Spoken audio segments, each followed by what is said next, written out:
Okay, today we are going to finish up our unit on the Great Depression with society and culture under the New Deal, how things were affected in society and culture by the New Deal. What two major influences are going to be motion pictures and the radio. 65% of our population in the 1930s went to a movie at least once a week. Even though sometimes it might have been a little difficult to afford to do that, they still found the money to do that. And we'll talk about why that was. And then the other statistic is 90% of the population owned a radio. And we'll talk about why that was important as well. So we'll start off with movies. Movies offered a wide variety of shows because of the advent of sound, which we talked about in an earlier unit. There were comedies and musicals and love stories and gangster movies and westerns and all kinds of stuff. And in the 1930s, we get a whole new class of Hollywood stars. Greta Garbo, who was a well-known beauty of the time. Clark Gable, one of the striking leading men. Marlene Dietrich and James Cagney, those were common names or common stars of the 1930s. And they sort of bring this glamour and sophistication to Hollywood that wasn't exactly missing before, but hadn't really been popularized before. And the reason for this is because movies or films are going to offer an escape from the Depression. I mean, who wants to watch a movie about what real life is like? You want to see what your dream life is going to be like. And so they offered all these, glorious costumes and exotic locations and these fabulous love stories and all that kind of stuff.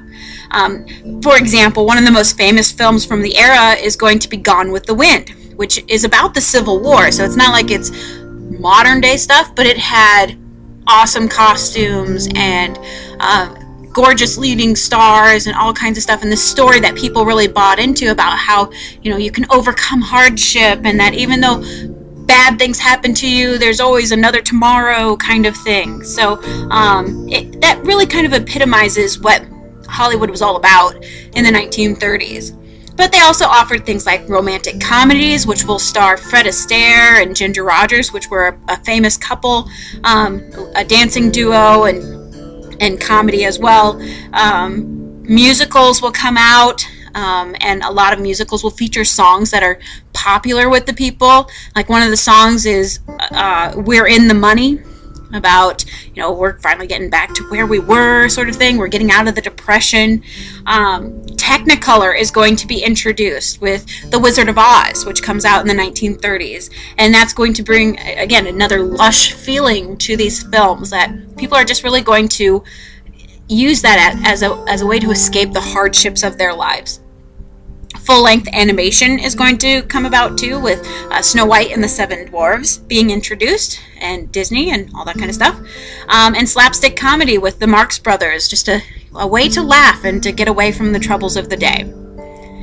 Like I said, another technology of the time was radio, and 90% of the people owned a radio. And this is going to give especially the government, the president in particular, direct access to the American people. Like with his fireside chats, he's able to talk with the American people. They can hear his viewpoint, and they can hear what he has to say. And it's not just him talking to a crowd of people that come to a speech, or he doesn't have to travel around the country. They're able to hear what he has to say in their own living rooms, in the comfort of their homes, and evaluate what he was thinking about. But radio also is going to offer a variety of shows. You'll have news programs, but they also offered comedies and dramas and soap operas and kids shows, all kinds of stuff on the radio as well. So the radio of the 1930s is not like the radio of today where you just listen to music for the most part. They had actual stories and programs that you listened to. For example, if you think about like soap operas today on TV, most of them got their start on the radio first, that you just listen to the story. And so that's why it's so dialogue based and drama, and like everybody's having a love affair with somebody else. It was a way to pull in those women listeners kind of thing. Like a good example is Guiding Light, which is a soap opera of today. The women characters of Guiding Light would have these romantic difficulties, and their target audience is the wife who's at home, the homemaker who's staying at home, cooking and cleaning. This is to give her an escape from her life kind of thing. Kids shows will come on, like the Lone Ranger or the Green Lantern, all kinds of stuff. And these would be broadcast in the late afternoon, like after school. So after school programming, keep the kids out of mom's hair while she's cooking dinner and that kind of thing. So that's when they would do that. And then in the evening, you would have variety shows, or you would have dramas that would entertain the entire family. A great example of a drama that is broadcast in the 1930s is War of the Worlds, which is a fictional tale of an alien invasion in the United States. Most people who didn't hear the disclaimer at the beginning of the radio program actually thought it was taking place because it was broadcast like it was a news program, and so they didn't understand that it wasn't actually happening. And so people are like escaping from the cities and stuff because they're going to get attacked. It just becomes a huge mess. But that's just how literal sometimes people took radio. Like they were that drawn into it. Variety shows would include stars like Bob Hope and George Burns and Gracie Allen, Jack Benny. They were all comedians who come on and tell their comedic routines, and you get to hear their show. Art and literature will also be affected by the Depression. Art and literature, for the most part, in what's coming out of the Depression era, tends to be a bit more sober and serious in its content material of what they are discussing. We'll have regional artists come about, and regional artists, their art is going to reflect like their lives or the area of the country that they're from. So you'll have southern regional artists or midwestern regional artists, that kind of stuff. And a good example of a regional artist would be Grant Wood. And Grant Wood was an Iowan artist, and he is going to produce a lot of different things. In fact, the state quarter with Iowa's state quarter, the design on the back is based on one of Grant Wood's paintings, but he's probably most famous for the painting of American Gothic with the farmer and his sister pitchfork in front of a barn kind of thing. So, but it depicted his region. He's from the Midwest. This is what he was familiar with, and so he's showing, the hardship of the Depression on his region. Writers will also begin to reflect life of the Depression. You'll have a writer, John Steinbeck, who writes a book called Grapes of Wrath, which shows sort of the dark side of Oklahoma, especially during the Dust Bowl and what it was like and why people were leaving and that kind of thing, as these people, the Oklahoma farmers, go out to California in order to escape the Dust Bowl.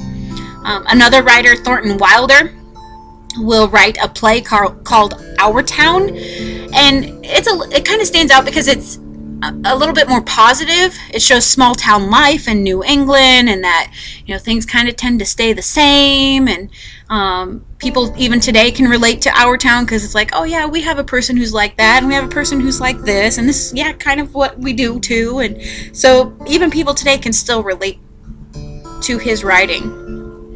So the impact of the New Deal on pretty much just everything. FDR, towards the end of his second term, he begins to hint at maybe a third New Deal, building on the programs that already existed.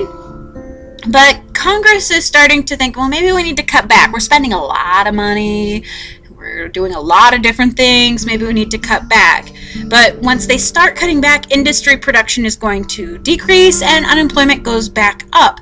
And so FDR, who is against deficit spending, and deficit spending is where you spend more money than the U.S. actually is making, so you keep going further and further and further into the hole, he wants to find a way to keep his programs without having to spend so much money. He needs to find a way to save the economy without overburdening it with debt, kind of thing.